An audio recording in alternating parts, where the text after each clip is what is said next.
Okay, so let's look at some actual graphs of an exponential decay function. I sort of sketched one roughly a few slides ago in the previous lecture, but here's an official graph. So exponential decay functions are concave up. They are decreasing at a decreasing rate. The average rates of change are increasing. That always is a bit hard for people to accept, but that's the truth. So arcs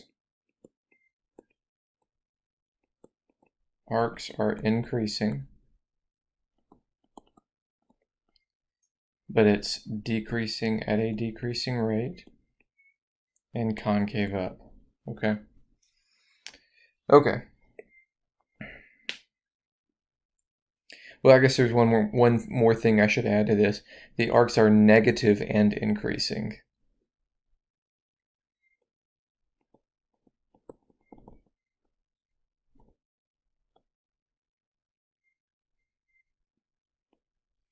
All right. So here's an example. We have a laboratory with 800 milligrams of cesium-137, which has an annual decay rate of 2.271%. We want to find a model that gives the amount of cesium as a function of the elapsed time in years. So we are given an annual decay rate. So that R sub D is 0.02271. Now, personally, I tend to always just put this in terms of the growth rate and make it negative. But you can do it either way. You can use the decay rate formula, or you can just use a negative growth rate and use the old growth formula. It doesn't really matter, but you do kind of need to be able to understand both of these notations, okay? But in any case, either one of them is going to ultimately be using the function a times b raised to the t. And so our a value is 800 here. That's our initial value. And our b is our factor.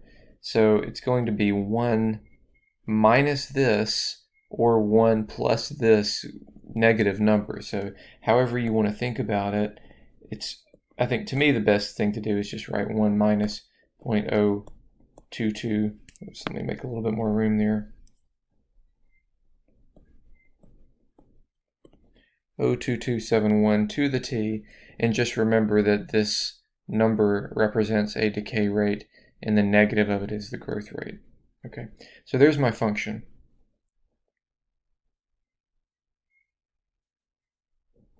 Now here in this last line, I've simplified this so you can actually see the factor. And again, as we expect, the factor is a number less than 1, so 0.97729.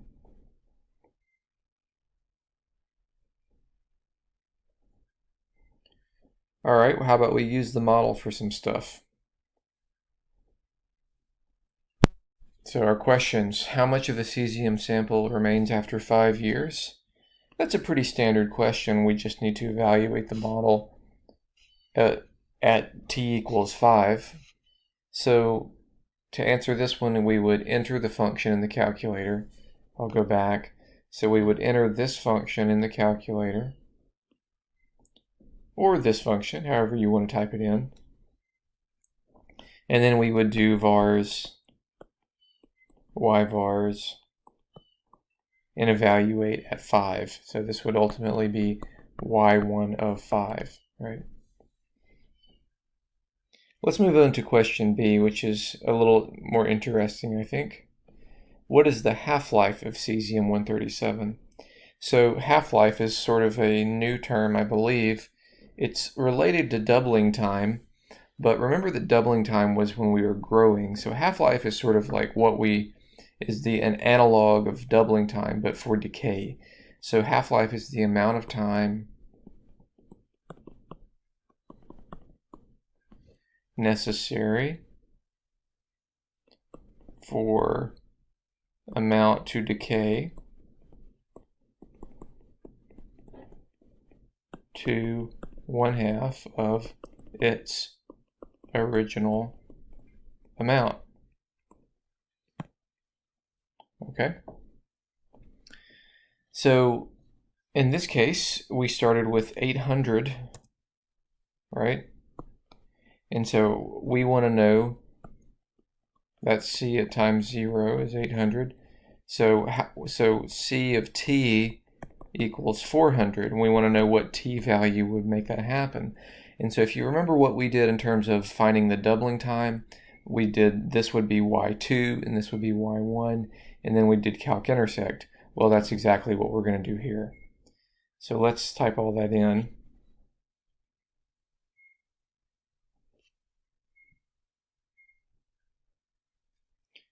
So 800 times 1 minus 0.02271 caret x and 400. Let me just make sure that I typed that in correctly. 0.02271, yes, okay. Whoops. Too many windows. There we go. Okay. And let's actually go to the table and see where we need to be for the x min and x max. So I get down to 400. It looks like it's going to be up in the 25 or 30, somewhere in there. So there, yeah, there it goes at 30 actually. So that means I'm going to let let's start at 0 and let's go to 40. And then we'll do zoom fit.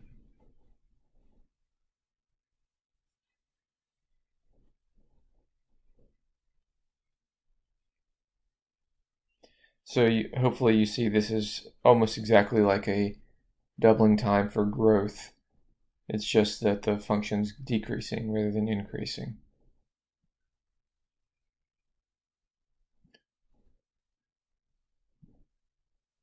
And there's our intersection, 30.17 years. So every 30.17 years, we have half of what we began with. Okay. All right, let's look at part C. By how much does this or any other sample of cesium-137 decrease each month? So this is also kind of an interesting question, and it's important to rephrase this, I think, in terms that we are maybe more actionable. And what I mean by that is that this question is asking me for the monthly decay rate.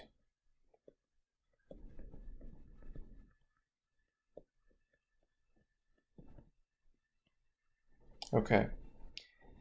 So we have a yearly decay rate, and we want a monthly decay rate. So we're doing a unit conversion here. So we've done things like this before. In terms of growth, and if you remember what we did in terms of growth, we always started with the factor, and that's gonna still be what we do here. So our factor here is 1 minus 0.02217. I keep forgetting if that's the right number. Let me just double check. Yeah, 0.022. Oh, 71, excuse me. So I did mess it up. Okay. So this is our annual factor. So the first thing we do is we want to convert this to a monthly factor, so that means I raise it to the 1/12th power. This will now be a monthly decay factor. And I'm going to go ahead and compute this value.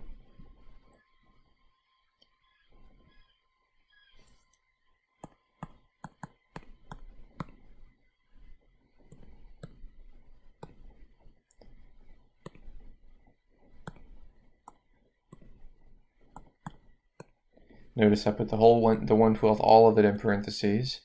And so there it is, 0.99. And I'm going to approximate this when I write it down, but don't approximate it in your calculations. So 0.9981 Okay. Now that's my, as I said, that's my monthly factor. Okay. So my rate is going to be the difference between this value and 1. And we just have to remember that if we're talking about that rate in terms of decay, it'll be positive. If we're talking about it in terms of growth, it'll be negative. And I know that's true because since this number is less than 1, then we are actually decaying. So the important thing to keep in mind, I think, is what is actually happening, and then that'll help to guide you in choosing the right sign for your answer. Okay, so the decay rate is 1 minus this number. Now again, I'm going to actually do this in the calculator with the full number, not just half of the number, or the approximated value. So here we go. Let's do that. So 0.0019. Or in percent form, that's 0.19%, and that's my decay rate.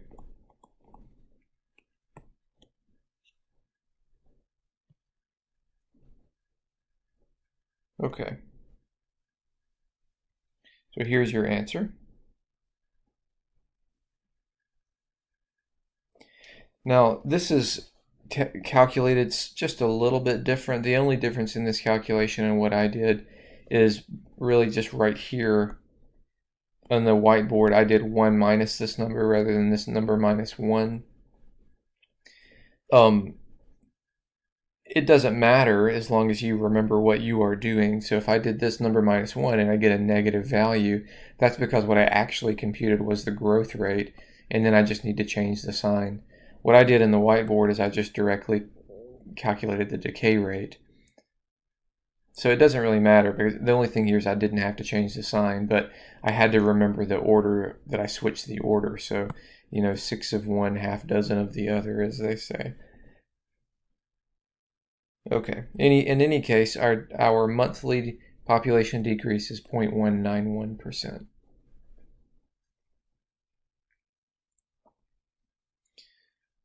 Okay.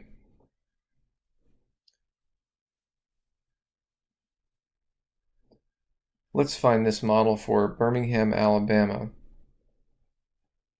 We have a population of from July 1st, 2000 of 42.84, and then from 1960 to 2010, populations decreasing by 0.88% annually, and then we want to find a model for this population decrease as a function of time, the number of years after July 1st, 2000. So setting up the model here is pretty straightforward. Let's call it P of t. Our initial population is 242.84, and then we have a factor of 1 minus, and be careful here, it's 0.0088. So notice where that decimal point is, to the t.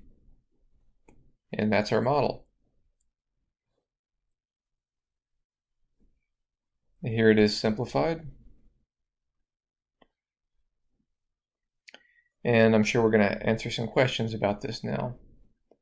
Oh, I guess maybe I might point out, in terms of rates, the growth rate is negative 0.0088, and the decay rate is positive 0.0088. Okay, so here I've got a whole bunch of questions, which we will attack in the next video.